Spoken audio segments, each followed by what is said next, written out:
غنی نے رکھی۔ سیدنا عثمان غنی کے دور خلافت میں جو فتوحات ہوئی ان کی دو قسمیں تھیں، ایک بعض وہ ممالک جو سیدنا عمر کے زمانے خلافت میں فتح ہو چکے تھے، وہاں کے لوگوں نے بغاوت کی تو سیدنا عثمان نے دوبارہ ان کو فتح کیا، اور نمبر دو وہ جو نئے علاقے جو پہلے فتح نہیں ہوئے تھے، پہلی قسم کے تحت آذربائیجان ہو گیا، آرمینیا یعنی کہ ریار اسکندریہ ہو گیا، تبری اور البداہیہ یا والنہایہ میں تفصیلاً مطلب ان علاقوں کا ذکر ملتا ہے۔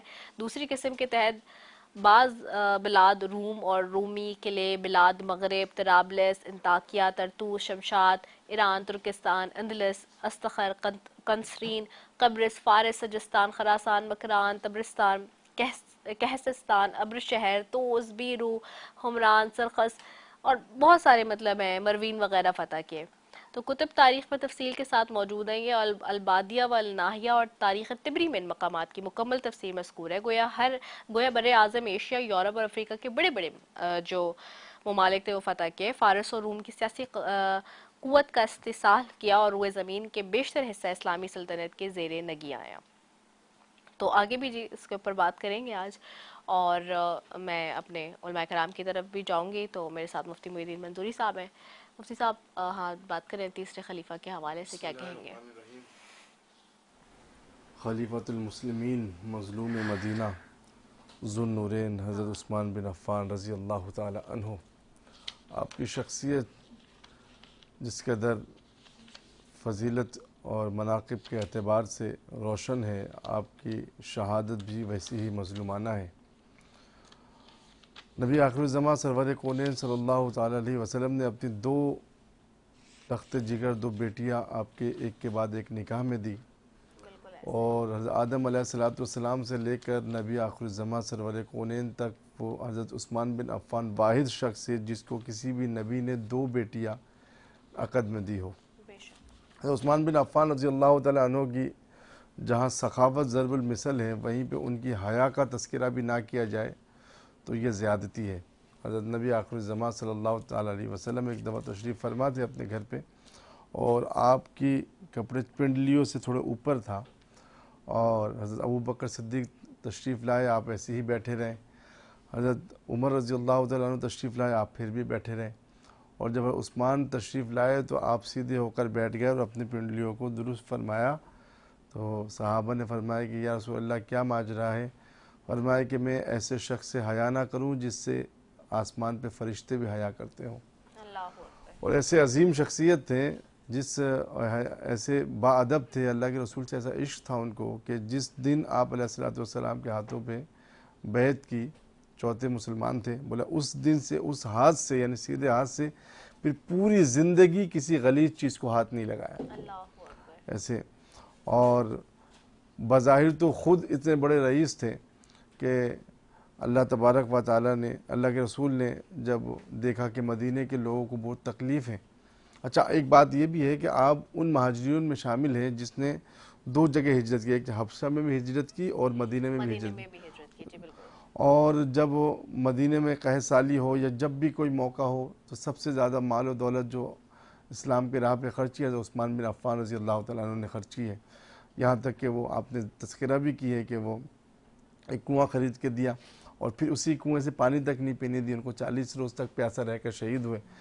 اچھا تربیت، اپنے والد بچوں کی تربیت کے ایسا خاص خیال رکھتے تھے، ان کی زندگی کا ایک خوبصورت میں اگر گوشہ کو آپ لوگوں کے ناظرین کی نظر کروں کہ ایک دفعہ ایک مقروض آدمی جو کہ کافی دینار کا مقروض تھا اور 3-4 ہزار دینار کا مقروض تھا، وہ خلیفۃ المسلمین حضرت ابو بکر صدیق رضی اللہ تعالیٰ عنہ کے پاس تشریف لائے اور آگے شکایت کی کہ میں بہت مقروض ہوں، مجھے بیت المال میں سے کچھ عنایت کرے تاکہ میری قرضوں سے مجھے خلاصی ہو، مجھے تھوڑی آزادی ملے۔ تو انہوں نے کہا کہ دیکھو میاں اس وقت تو مسلمانوں کے خزانے میں کوئی رقم نہیں ہے، مگر چونکہ تم پریشان ہو میں تم یہاں سے چلے جاؤ اور فلاں گھر پہ جا کے دستک دو، جو عثمان بن عفان جب باہر نکلے تو کہنا کہ میں نے ابو بکر رضی اللہ عنہ نے بھیجا ہے۔ تو وہ جب چلے گئے تو انہوں نے باہر سے آواز سنی کہ اپنے بیٹے کو ڈانٹ رہے حضرت عثمان رضی اللہ عنہ کہ آپ یا تو دودھ پیے یا تو شہد پیے، دونوں کو ایک ساتھ آپ نے کیوں استعمال کی؟ اسراف کیوں کرتے آپ؟ یا تو دودھ کا استعمال کرے یا شہد کا استعمال کرے۔ تو دل میں سوچنے لگے کہ جو بندہ اپنے بچے کو دودھ اور شہد پینے پر ڈانٹ رہا ہے، وہ کہاں میری اتنی زیادہ قرض کو ادائیگی کو یقینی بنائے گا. جب وہ نہ چاہتے ہوئے دستک دی، جب حضرت عثمان بن عفان رضی اللہ عنہ تشریف لائے، گفتگو شروع ہونے سے پہلے ہی ان کو دودھ اور شہد دونوں پیش کی مہمان کو. وہ پہلے تو ورطۂ حیرت میں، اور پھر بات شروع کرنے سے پہلے ہی انہوں نے وہ دینار ان کو دے دی کہ آپ جائیں اپنا قرض، آپ اپنے معاملات کو. تو انہوں نے کہا کہ دونوں باتیں سمجھ سے باہر، ایک تو آپ کو معلوم کیسے ہوا کہ میں مقروض ہوں، میں پریشان ہوں، اور دوسرا یہ کہ آپ اپنے بیٹے کو ڈانٹ رہے تھے کہ شہد کا استعمال نہ کرو، اس کا استعمال نہ کرو، اور مجھے جو ہے آپ نے شہد بھی دی، دودھ بھی دی. انہوں نے کہا ایک تو یہ ہے کہ حضرت ابو بکر جس کو بھی بھیجتے ہیں مجھے معلوم ہے کہ وہ بیچارہ مظلوم پریشان ہوتا ہے، اس کو ضرورت کو پورا کرنا میری اخلاقی ذمہ داری ہے. دوسرا میں نے بچے کو اس وجہ سے دودھ اور شہد لینے سے منع کیا اور آپ کو پیش کی کہ مہمان تو آپ تو اللہ کی طرف سے آئے ہیں، اور کبھی ممکن ہے کہ گھر میں کشادگی ہو، کبھی نہ ہو. اس وجہ سے بچوں کی ایسی تربیت ہونی چاہیے کہ بچے دونوں حالات کا مقابلہ کر سکے. بالکل تو یہ بڑا خوبصورت گوشہ تھا. اس کے علاوہ حضرت عثمان بن عفان رضی اللہ تعالیٰ عنہ کے حوالے سے جب اللہ کے رسول نے تبوک سے خبر آئی کہ دشمنان اسلام رومی جو ہے مسلمانوں پر حملہ کرنے کی تیاری پہ ہیں، آپ علیہ الصلوۃ والسلام شدید پریشان ہو گئے، بہت زیادہ پریشان ہو گئے. اور آپ علیہ الصلوۃ والسلام نے مسجد نبوی میں اعلان کیا کہ اس چونکہ بہت دور کا سفر تھا کہ جنگ کے لیے ہمیں مال و متاع کی ضرورت ہے. حضرت ابو بکر نے اپنا تمام گھر کا ساز و سامان دے دیا، حضرت ابو بکر حضرت عمر نے آدھے گھر کا سامان دیا. جس صحابہ کے پاس جو تھا تو مگر وہ کافی کم تھا وہ تعداد. تو آپ علیہ الصلوۃ والسلام کے اعلان کو دیکھ کر حضرت عثمان بن عفان رضی اللہ تعالیٰ عنہ کھڑے ہو کر انہوں نے فرمایا کہ 300 اونٹ لدے لدایا اور 3000 اشرفیہ، اور اس طریقے سے کرتے کرتے 20,000 اشرفیہ اور 1000 اونٹ اللہ کے رسول کے حضور پیش کی. تو اللہ کے رسول اتنے خوش ہوئے کہ آپ نے ان سکوں کو اٹھا کے ایسے اٹھاتے تھے، نیچے اچھالتے تھے اور کہتے تھے کہ اللہ تو راضی ہو جا عثمان سے، اور آج کے بعد عثمان اگر تم سے خدا نہ خواستہ غلطی بھی ہو جائے، کوتاہی بھی ہو جائے، تو اللہ تبارک و تعالیٰ تمہیں معاف فرما دیں گے. ایسی عظیم شان و عظمت عطا کی. شہادت پہ بات اگر کرنی تو کرتا ہوں نا بعد میں. بالکل، شہادت پہ ہم تھوڑی دیر میں بات کرتے ہیں. میں شہادت کے حوالے سے بھی تھوڑی سی بیان کر دیتی ہوں، اور اس کے اوپر پھر آپ ڈیفینیٹلی بات بھی کر لی گا کہ شہادت سے قبل جو آپ کو خواب آیا جس کا تذکرہ آپ نے حضرت عبداللہ بن سلام سے بھی کیا اور اپنی اہلیہ محترمہ حضرت نائلہ سے بھی کیا. اور البدایہ والنہایہ میں ہے کہ عبداللہ بن سلام کہتے ہیں کہ میں سیدنا عثمان کے پاس آیا، آپ کو سلام کیا. آپ نے فرمایا کہ رات میں نے حضور صلی اللہ علیہ وآلہ وسلم کو خواب میں دیکھا ہے. آپ نے مجھ سے پوچھا ہے کہ کیا تمہیں محسور کر دیا گیا ہے؟ میں نے کہا جی ہاں. آپ نے پوچھا کیا تمہیں ان لوگوں نے پیاسا رکھا ہے؟ میں نے کہا جی ہاں. آپ نے ایک ڈول لٹکایا جس میں پانی تھا، میں نے پیٹ بھر کے وہ پانی پیا، اس کی ٹھنڈک اب بھی اپنے سینے میں پاتا ہوں. آپ صلی اللہ علیہ وآلہ وسلم نے فرمایا کہ اگر تو چاہے تو دشمنوں پر تجھے فتح نصیب ہو، اور اگر تو چاہے تو ہمارے ساتھ افطار کر لے. میں نے آپ صلی اللہ علیہ وآلہ وسلم کے ساتھ افطار کرنا پسند کیا. عبداللہ بن سلام کہتے ہیں کہ اسی دن سیدنا عثمان رضی اللہ عنہ کو شہید کر دیا گیا. باغیوں نے سیدنا عثمان رضی اللہ عنہ کے گھر کا محاصرہ کر لیا، اور یہ محاصرہ 40 دن تک رہا. ان دنوں میں آپ مسجد بھی نہیں جا سکے تھے. تاریخ الخلفاء میں ہے کہ سیدنا عثمان کی حفاظت کے لیے جناب سیدنا علی المرتضیٰ کرم اللہ وجہہ نے اپنے 2 صاحبزادے امام حسن اور امام حسین کو مامور فرمایا. حضرت طلحہ اور حضرت زبیر رضی اللہ عنہ کے بچے بھی حسنین کریمین کے ساتھ پہرے پر تھے. آخرکار 18 ذوالحج پر اس جمعے کو تقریباً نماز عصر کے وقت سیدنا عثمان رضی اللہ عنہ کو شہید کر دیا گیا. آپ کی کل عمر تقریباً 82 ایئرز بتائی جاتی ہے جو آپ نے پائی، اور آپ کے شہید ہونے کی اطلاع جب مدینہ طیبہ میں پہلی جو جہاں تھا وہیں ٹھہریا. کسی کو یقین نہیں آ رہا تھا کہ ظالم باغی اس حد تک جا سکتے ہیں. آنکھ اشکبار تھی. مستند احمد میں روایت ہے کہ چند باہمت نوجوان ہیں، انہوں نے آپ کا جنازہ پڑھایا اور آپ کو شہادت والے خون آلود کپڑوں میں دفن بھی کیا گیا. تو یہ ساری چیزیں ملتی ہیں جی روایتوں سے مختلف، اور آج ہم ان کے حوالے سے بات کریں. میں مولانا سید سفیر علی نقوی صاحب کی طرف بھی آؤں گی. مولانا صاحب اگر آپ کچھ اس پہ تھوڑی سی روشنی ڈالنا چاہیں. الشیطان الرجیم، بسم اللہ الرحمن الرحیم. دیکھیے، میں گفتگو کے آغاز میں ایک بہت اہم پیغام اور گفتگو مطلب ہدیہ کرنا چاہوں گا کہ ہر وہ ہستی جس نے صحبت رسول اختیار کی ہو، اور نہ صرف صحبت رسول بلکہ وہ دل سے رسول خدا کا شیدائی ہو، آپ کا جانثار ساتھی ہو اور اپنا سب کچھ قربان کر دینے والا ہو تو وہ ہمارے سروں کا تاج ہے. اب اس میں جو ہستی آ جائے وہ ہمارے سروں کا تاج ہے اور بلا شبہ اس کے قدموں کی خاک ہمارے لیے سرما ہے. لیکن میں یہاں پر چونکہ آپ نے سوال کیا تو میں وقت کی نزاکت کو دیکھتے ہوئے زیادہ تفصیل میں نہیں جاؤں گا اور چند دقائق میں بات تمام کروں گا. میں اپنے دیکھنے والے محترم ناظرین کرام سے ایک گزارش اور ایک عرض کرتا چلوں گا کہ یقیناً جس ہستی کی جس شخصیت کے حوالے سے بات کی جا رہی ہے میں چاہوں گا کہ تاریخ طبری اور تاریخ ابن خلدون اگرچہ کئی تواریخ اپنی جگہ پر ہیں مسلم اور معتبر، لیکن دو تاریخوں کا حوالہ اور ذکر اس لیے کیا جا رہا ہوں کہ یہ تواریخوں میں سے دو معتبر تاریخ ہیں مورخین کے نزدیک، تاریخ ابن خلدون اور تاریخ طبری. اور الحمدللہ اب تو اردو زبان میں بھی اس کا ترجمہ موجود ہے. میں چاہوں گا کہ وہاں جا کر جو ہے وہ مطالعہ کریں اور پڑھیں اور سمجھیں کہ آخر وہ کیا ایسے حقائق ہیں کہ جن پر زمانے والوں نے پردہ ڈالنا چاہا، اس کو مسخ کرنا چاہا اور حقیقت کو چھپانا چاہا.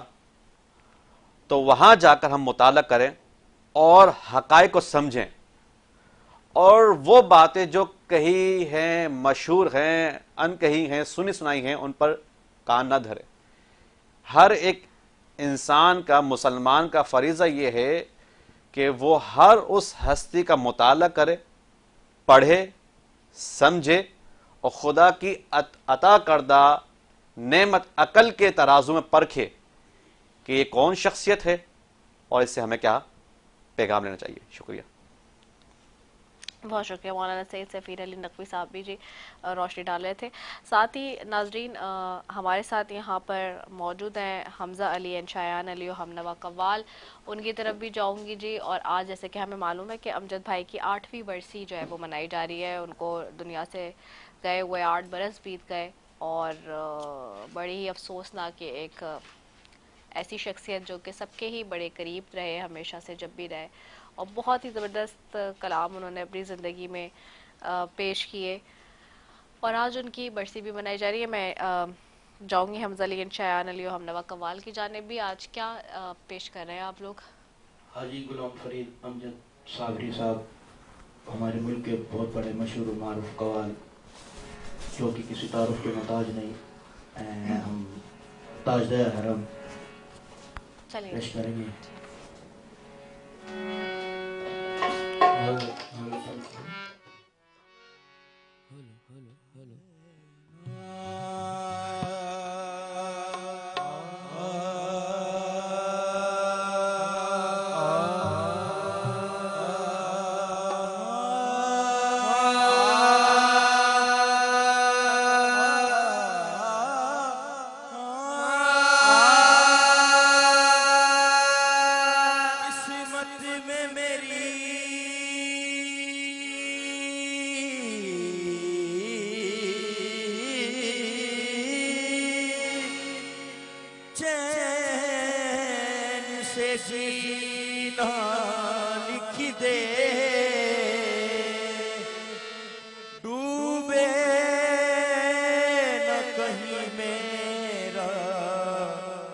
سفینہ لکھ دے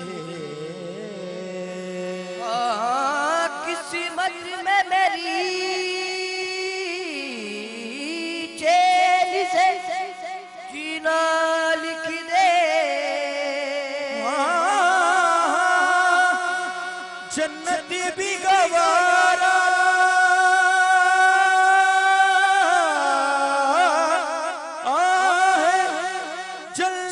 بھی گوارا ہے مگر میرے لیے اے کاتب تقدیر مدینہ لکھ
چشمے مطلب کشا سوئے من مداج نظر چشمے مطلب کشا سوئے من مداج نظر قریشی لقبی ہاشمی و مطلبی تاجدار حرم ہو نگاہ کرم ہمیں غریبوں کے دل بھی سنور جائیں گے تاجدار حرم چشمے مطلب کشا سوئے من مداج نظر چشمے مطلب کشا سوئے من مداج نظر قریشی لقبی ہاشمی و مطلبی تاجدار حرم نگاہ کرم ہمیں غریبوں کے دل بھی سنور جائیں گے تم سے کہوں اے عرب کی کنور تم جانت ہو من کی بتیاں کیا تم سے کہوں اے عرب کی کنور تم جانت ہو من کی بتیاں در غرقت تو اے امی لقب کاٹے نہ کٹت ہیں اب رتیاں کد تو اے امی لقب کاٹے نہ کٹت ہیں توری پیت میں سد بدھ سب وسری توری پیت میں سد بدھ صلی اللہ توری پیت میں او صلی اللہ توری پیت میں سد او صلی اللہ توری پیت میں سد بدھ سب وسری کب تک یہ رہے گی بے غائب فگن تجھ دیدہ نظر کبھی سن بھی تلو ہمری بتیا تاجدار حرم ہو نگاہ کرم ہمیں غریبوں کے دل بھی سنور جائیں گے بے کشو آیا مدینے چلے بے کشو مدینے چلے آؤ مدینے چلے اسی مہینے چلے اسی مہینے چلے اسی مہینے چلے آؤ مدینے چلے مہینے چلے مدینے چلے مدینے چلے مدینے چلے مدینے چلے مدینے چلے اسی مہینے چلے اسی مہینے چلے آؤ مدینے چلے اسی مہینے چلے آؤ مدینے چلے تجلیوں کی عجب ہے فضا مدینے میں تجلیوں کی عجب ہے فضا مدینے میں نگاہ شوق کی ہے انتہا مدینے میں نگاہ شوق کی ہے انتہا مدینے میں غم حیات نہ خوف قضا مدینے میں غم حیات نہ خوف قضا مدینے میں نماز عشق کریں گے ادا مدینے میں نماز عشق کریں گے ادا مدینے میں ادھر ادھر نہ بھٹکتے پھرو خدا کے لیے ادھر ادھر نہ بھٹکتے پھرو خدا کے لیے برائے راست ہے راہ خدا مدینے مدینے آؤ مدینے چلے اسی مہینے آؤ مدینے چلے اسی مہینے چلے آؤ مدینہ میری اوقات نہیں ہے مدینہ میری اوقات نہیں ہے سرکار بلا لے تو بڑی بات نہیں ہے اسی مہینے چلے آؤ مدینے چلے اسی مہینے چلے آؤ مدینے چلے وہ جانے والے مدینے کہے سنے وہ ذرا جو جانے والے مدینے کہے سنے وہ ذرا شاہ مدینہ سے اتنا ضرور کہہ دینا شاہ مدینہ سے اتنا ضرور کہہ دینا جو ایک زخمی ہے تیرے نگہ نظر جو پڑا ایک زخمی ہے تیرے نگہ نظر جو پڑا طرف طرف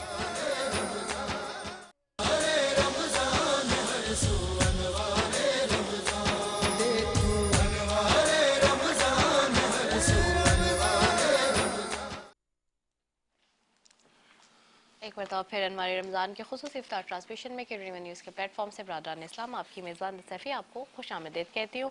اور ناظرین اپنے مہمان کی طرف بھی چلیں گے. ابھی ہم علماء کرام سے بات کر رہے تھے آج کے موضوع کے حوالے سے. عبدالوسیم صاحب ہمارے ساتھ موجود ہیں MKM پاکستان سے. عبدالوسیم بھائی ہم نے اس سال یہ ٹرانسمیشن ڈیڈیکیٹ کی خاص طور پہ غزہ اور فلسطین کے حوالے سے بھی. ہم یہ دیکھ رہے ہیں کہ اس وقت بہت زیادہ وہاں پہ بربریت اور ایک جنوسائیڈ ہمیں نظر آ رہا ہے کہ فارم میں 70,000 جب ہم نے یہ ٹرانسمیشن شروع کی تھی تو 70,000 سے زائد شہادتیں وہاں ہو گئی تھیں، اور اب 75,000 یہ تقریباً کراس کر گیا ہے نمبر. اور یہ بہت انفارچونیٹ ہے کہ ان ہسپتالوں میں اور ان تمام جگہوں پہ جو ہے یہ کیا جا رہا ہے یہ سارا جینوسائڈ اور بوم باری، جہاں پہ کچھ مطلب جسے کہتے ہیں نا کہ جنگوں کے بھی کچھ اصول ہوتے ہیں، مگر انفارچونیٹلی تمام چیزوں کو پامال کر دیا گیا، اور وہ بھی اس مبارک مہینے میں بھی جو بربریت کا مظاہرہ اسرائیلی فوج اور اسرائیل کر رہے ہیں اس کی نظیر نہیں ملتی تاریخ میں. کیا کہیں گے؟ دیکھیے، بسم اللہ الرحمن الرحیم، آپ صحیح کہہ رہی ہیں کہ اس وقت فلسطین بہت زیادہ مشکل میں ہے، اور وہ ممالک جو اپنے آپ کو انسانی حقوق سے تعبیر کرتے ہیں وہ بھی خاموش ہیں. اور دیکھنے میں یہ آیا ہے کہ وہ لوگ کسی نہ کسی طرح اسرائیل کو ساتھ دے رہے ہیں، اور امت مسلمہ جو OIC کہلاتی ہے وہ خاموش ہے. میری یہ سمجھ نہیں آتا کہ وہ تمام لوگ جو اس تمام ذمہ داریوں پہ مختص ہیں ان کو اپنی ذمہ داریاں پوری کرنی چاہیے. جو کچھ فلسطین میں ہو چکا ہے، جو اس کا حق ہے، اسے ملنا چاہیے. دنیا میں اب یہ جنگیں اور یہ فساد ختم ہونے چاہیے. اب اکنامی کا دور ہے، اکنامی بہتر ہونی چاہیے، لیکن کئی ممالک کی کہنے کے باوجود بھی ابھی تک جو ہے نہ جنگ بند ہوئی ہے اور نہ ظلم بند ہوا ہے، بلکہ میں سمجھتا ہوں کہ فلسطین اس وقت زمیں بوس ہو چکا ہے. لوگ وہاں سے نقل مکانی کر چکے ہیں، جو لڑ رہے ہیں انہی میں سے شہادتیں ہو رہی ہیں. تو میں ان تمام حلقوں سے کہ جو اپنے آپ کو انسانی حقوق کا علمبردار کہلواتے ہوئے نہیں تھکتے، ان سب کو میں یہ کہوں گا کہ اس پر توجہ دی جائے. چھوٹے چھوٹے معصوم بچے جو یتیم ہو گئے ہیں، بیوائیں ہو گئی ہیں، بزرگ مارے جا رہے ہیں، یہاں تک کہ روزانہ کی بنیاد پر کئی ہزار بچے اور کئی ہزار خواتین اور کئی ہزار نوجوان جو ہے مارے جا چکے ہیں. جیسا بھی آپ نے بتایا کہ 75,000، میں تو سمجھتا ہوں کہ اس سے زیادہ بھی ہو چکے ہیں، اس لیے کہ بہت ساری عمارتیں تو ایسی ہیں جو گر گئی ہیں جس کے نیچے پتہ نہیں چلا کہ وہ کتنے لوگ اس میں دبے ہوئے ہیں. تو یہ تو وہ ہیں جو ہم نے ریکور کیے ہیں، تو ایک اندازہ لگا رہے ہیں. اس کے علاوہ کتنے لوگ ہیں یہ ہمیں بھی اندازہ نہیں ہے، لیکن ظلم بہت زیادہ ہو رہا ہے. تمام عالم اسلام کو اس پر کھڑا ہونا چاہیے، کھڑے ہو کر جو ہے اس کے خلاف جو ہے وہ لڑنا چاہیے، کیونکہ اس طرح کی بربریت میں سمجھتا ہوں کہ دنیا میں کہیں نہیں دیکھی گئی. کہ جنگ ہوتی ہے جنگ کے طریقے سے ہوتی ہے، لیکن یہاں تو پورے ملک پر جو ہے جنگ مسلط کر دی گئی ہے، اور وہاں نہ بچہ دیکھا گیا، نہ خواتین، نہ لوگ، نہ عوام، بلکہ وہاں کے تمام لوگوں کو اس حد تک مارا جا رہا ہے کہ لگتا ہے ایسے کہ جیسے شاید وہ انسان نہیں ہے، کوئی اور مخلوق ہے جس کو تباہی کی باعث وہ بنے ہوئے ہیں.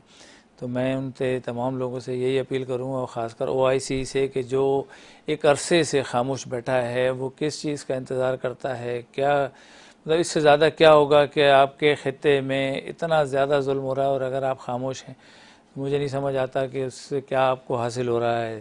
تو شدید مذمت کرنی چاہیے. ہم تو مذمت ہی کر سکتے ہیں، ورنہ ہمیں موقع ملے ویزا دیں تو شاید ہم بھی یہ کوشش کریں کہ ہم اس خطے میں جا کے کچھ نہیں کر سکتے تو روکنے کی کوشش کریں، کوئی ایسا عمل کریں جس سے کہ چیزیں بہتر ہوں. لیکن بہرحال کرنے والے کوشش کر بھی رہے ہیں لیکن ابھی تک ایسا نہیں ہوا، اور روزانہ کی بنیاد پر ہزاروں لوگ جو ہے وہ شہید ہو رہے ہیں، کئی سو لوگ شہید ہو رہے ہیں. اس کو رکنا چاہیے، کسی ہونا چاہیے جو ان کا حق ہے انہیں دینا چاہیے.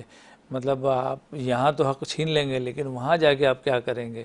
اللہ کے آپ کیا جواب دیں گے؟ اللہ کیا وہ ہوگا؟ تو ہمیں جو اختیار ہے، ہمارے پاس جو اختیار ہے اس کا استعمال کیجیے. وہاں لوگ بہت تکلیف ہیں. بالکل آپ نے ٹھیک کہا. اور 57 مسلم ممالک سے زیادہ تقریباً ہیں اس وقت، اور ہم دیکھتے ہیں کہ کوئی بھی ایسا لیڈر ہمیں نظر نہیں آتا امت مسلمہ کا اٹھ کے کہ وہ ان کی آنکھ میں آنکھ ڈال کے بات کر سکے، یا کوئی اس بات کو، اس جینوسائیڈ کو روک سکے، یا کوئی اسٹریٹجی ترتیب دے سکے. کچھ بھی ہمیں نظر نہیں آ رہا. ہم بحیثیت امت مسلمہ فیل ہو چکے ہیں، جو ہم بار بار یہاں پہ روزانہ یہ بات کر رہے ہیں انفارچونیٹلی. اور اس میں ہمیں بہت ہی افسوس ہوتا ہے کہ کس طرح سے ہمارے سامنے یہ تمام تر چیزیں ہیں. مفتی محی الدین منصوری صاحب آپ کی طرف آؤں گی. ہم حضرت عثمان غنی کے حوالے سے بات کر رہے تھے، میں چاہوں گی کہ اس کو وائنڈ اپ کر دیں. سب سے پہلے یہ کہ علامہ صاحب نے بہت خوبصورت بات کہی. میں ناظرین کو یہ کہنا چاہوں گا کہ خدا را عطا اللہ شاہ بخاری رحمۃ اللہ علیہ کے ایک بہترین قول ہے کہ صحابہ اکرام رضی اللہ تعالی عنہ تاریخی شخصیات نہیں ہیں بلکہ قرآنی شخصیات ہیں. میں آپ لوگوں سے یہ گزارش کروں گا کہ کبھی تاریخ کے اوراق پر صحابہ کو مت تولیے گا. صحابہ قرآن کے آیات کے مصداق ہے، اور قرآن پہ ایمان لایا جاتا ہے، اس پر تنقید نہیں کی جاتی، اس پر بحث نہیں کیا جاتا۔ تاریخ کیا ہے؟ اگر ہم تاریخ پہ اگر بات بھی کریں، صحافت ہے۔ اس زمانے کے صحافی اس زمانے کے مورخ، لفافے والے مورخ بھی ہو سکتے ہیں کہ لفافے لے کر لکھا ہو، کسی جماعت سے متاثر ہو کر لکھا ہو، خوارج سے متاثر ہو کر لکھا ہو، کس سے بھی متاثر ہو کر صحابہ کے خلاف بکواس کی ہو۔ صحابہ کے خلاف بکواس کی جانے والی ہر تاریخ کو پاؤں کے جوتی کے نوک پر رکھتے اہل سنت والجماعت۔ یہ بات بالکل صاف سیدھی بات ہے، اس پر کوئی کمپرومائز نہیں۔ صحابہ قرآنی شخصیات ہیں، صحابہ تاریخی شخصیات نہیں ہیں۔ یہ اہم ترین بات ہے۔ زندگی میں صحابہ کو تاریخ کے اوراق پہ مت تولیے گا۔ تاریخ والوں نے پتہ نہیں کیا کچھ لکھا ہے، یہ پتہ نہیں نشہ کیا ہوا تھا ان لوگوں نے، پتہ نہیں کیا کس حالات پہ تھے، مذہب بھی ان کا ٹھیک تھا نہیں تھا۔ اور یہی مورخ ہے جنہوں نے بائبل کو چینج کیا ہے، اور اس کو جو آج جو بائبل ہے وہ تو قرآنی بائبل تو نہیں ہے جو آسمان سے اترا ہے، یہی مورخوں نے چینج کیا ان جاہلوں نے۔ تو میرے عزیز دوستوں، میں ناظرین سے بہت کہوں گا، زندگی میں تاریخ پر صحابہ کو مت تولیے گا۔ صحابہ بہت عظیم جماعت ہے۔ حضرت عثمان بن عفان رضی اللہ تعالیٰ عنہ پر گفتگو ہو رہی ہے۔ آپ کی مظلومانہ شہادت، میں صرف آپ کی مظلومانہ شہادت پہ یہ کہوں گا کہ اگر عثمان بن عفان رضی اللہ تعالیٰ عنہ مظلوم نہ ہوتے، رب کعبہ کی قسم حضرت علی المرتضیٰ رضی اللہ تعالیٰ عنہ اپنے دونوں شہزادوں کو ان کے دروازے پر چوکیداری کے لیے نہیں کھڑا کرتے۔ خدا کی قسم کھا کے کہوں، اگر تاریخی ایسی بات ہے، اس پہ کون سا ظلم نہیں ہوا عثمان بن عفان پہ۔ حضرت عثمان بن عفان کھڑے ہو گئے، میں اپنے چھت پہ کھڑے ہو گئے، کہا کہ جس کنویں سے تم مجھے پانی پینے سے روکتے ہو، یا تم لوگوں میں کوئی موجود نہیں ہے جو گواہی دے کہ یہ کنواں میں عثمان بن عفان نے خرید کر دی ہے؟ لوگوں نے کہا دی ہے۔ آپ کی سخاوت ضرب المثل، آپ کی حیا ضرب المثل، آپ نے اسلام کے لیے کیا کچھ نہیں کیا۔ اللہ کے رسول نے یہاں تک فرمایا کہ عثمان تم سے اگر خطا بھی ہو جائے تو اللہ تبارک و تعالیٰ اس کو نیکیوں سے پر کر دیں گے۔ اتنی عظیم المرتبہ شخصیت، اور پھر آپ کو جب جس بے دردی کے ساتھ شہید کیا گیا، جس قرآن کے سامنے ہر کہتے ہیں کہ جو جہاں شہید ہوگا وہ جگہ اس کی گواہی دے گا شہادت کی۔ یہ عثمان بن عفان رضی اللہ تعالیٰ وہ عظیم شخصیت تھی جن کی شہادت اور مظلومانہ شہادت کی گواہی رب کا قرآن دے گا کہ قرآن پاک کی تلاوت فرما رہے تھے۔ اور شہادت کے بعد بھی چلو شہادت ہو گئی، ایک حادثہ تھا، آپ نے کیا، آپ نے سب کچھ کیا، ان بلووں نے جو تشدد تھا سب کیا، شہادت کے بعد آپ کا جنازہ پڑا تھا اور جنازے کو دفنانے نہیں دیا جا رہا تھا۔ اس سے بڑا بھی ظلم ہے کوئی؟ اس سے بڑا بھی کوئی بے حسی ہے؟ تاریخ کون سی تاریخ کی بات کرتے؟ اس سے بڑا بھی کوئی ظلم ہے؟ احادیث بتا رہی ہے کہ آپ کا یہاں تک کہ حضرت صفیہ رضی اللہ تعالیٰ عنہ اور امہات المؤمنین نے کہا کہ اگر آج شام تک عثمان کو عزت اور توقیر کے دفنانے نہ دیا گیا تو ہم بنا احرام بنا پردے کے باہر آئیں گے، دھمکیاں دی، تب جا کے بلوے پیچھے ہٹے، ورنہ بلوے پیچھے نہیں ہٹ رہے تھے۔ اور پھر جب دفنانے کی بات آئی تو آپ کو جنت البقیع کے بالکل اینڈ میں دفنانے کی اجازت، جنت البقیع میں بھی ہم دفنانے نہیں دیں گے۔ خلیفۃ المسلمین وقت قصور کیا تھا، آپ چاہتے تو وہاں خون ریزی ہوتی۔ یہ چند مٹھی پر لوگ تھے، آپ سے حضرت علی رضی اللہ عنہ نے اجازت مانگی، عبداللہ بن عمر نے اجازت مانگی، تمام کبار صحابہ نے آپ سے اجازت مانگی، آپ اجازت دیں چند گھنٹوں میں اس فتنے کو ہم دفع کر دیں، ختم کر دیں گے۔ اور عثمان بن عفان رضی اللہ تعالیٰ نے کہا کہ نہیں، میں نبی کے شہر میں اپنی جان کے لیے خون ریزی نہیں چاہتا۔ یہ عثمان بن عفان رضی اللہ تعالیٰ نے یہاں تک کہ شہید ہو گئے۔ اور پھر آج اللہ کے فضل و کرم سے جہاں دفنایا گیا، آج ایسا لگتا ہے ماتھے کا جھومر ہے۔ جو لوگ گئے جنت البقیع میں وہ دیکھ سکتے ہیں کہ تمام سب سے اینڈ میں دفنایا تھا حضرت عثمان بن عفان کو، آج ایسا لگتا ہے ماتھے کا جھومر ہے۔ اللہ اکبر، نبی کا داماد درمیان وسط میں جھومر کی طرح چمکا رہا ہے، ان کا جسد خاکی وہاں پہ موجود ہے، ان کا قبر ایسا لگ رہا ہے کہ موتی کوئی پوری جنت، اللہ تبارک ایسی عزت ہو۔ مگر جو نقصان ہوا حضرت عثمان بن عفان کی شہادت سے، حضرت عبداللہ بن سلام رضی اللہ تعالیٰ نے فرمایا کہ آج تلوار نیام سے نکل گئی ہے اور روز قیامت تک یہ نیام میں داخل نہیں ہوگی، اور اتنے فتنے ہوں گے روز قیامت تک فتنے جاری۔ آج جتنے فتنے ہیں مسلمانوں کے اندر، جتنے انتشار ہے، تمام انتشار کے تانے بانے جو ہے جا کے کہیں نہ کہیں عثمان بن عفان رضی اللہ عنہ کو شہادت سے ملتا ہے۔ ہمیں استغفار کرنی چاہیے اور ہمیں ان کو خراج تحسین پیش کرنا چاہیے کہ انہوں نے نبی کے شہر میں خون ریزی نہیں ہونے دی، بلکہ اپنی جان اللہ تبارک و تعالیٰ کے حوالے کر دی۔